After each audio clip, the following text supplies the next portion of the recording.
It's day of day. Ano ba yun? Hindi ko ngayon sa bahay para kapag pahinga. Ano yun?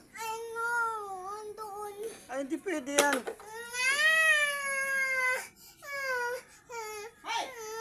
Ito nga, nangungulit pa naman yung bata. Oh. Ayan o, si Ochog. ano naman kasi yan?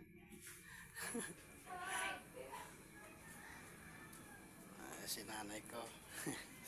Katatapos lang din siya naglinis ng pananim na talong. Ano. At yung dalawang ano, ay tatlo pala. Tatlong mga magbablog ka na, nag-ano ka din, naglalagay ka din ng music. Makulit na dalaga. Pa! Ayan siya. Oh. Kapag mag-release ka, wag ka lagyan ng music. Nagsasampa yung dalawa naman. Ayan o, dalawa. Oh, naglalabas sila.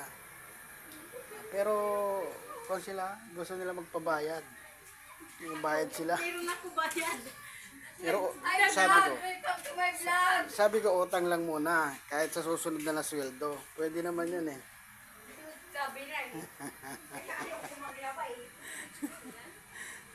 At least yun, babayaran ko.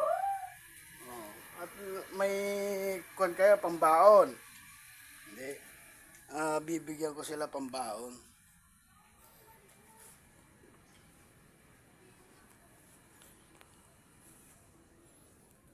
Ito nga, pinagluluto rin para mamaya ay may panghapunan.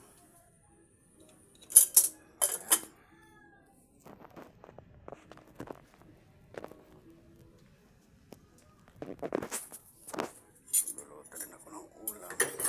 Gulay. Yan. So ito ang aking day off. Hindi ako nakapaggawa sa bahay dahil sa wala akong kasama. Siguro sa sunod na day off. Linggo para dito yung dalawa kong anak na lalaki.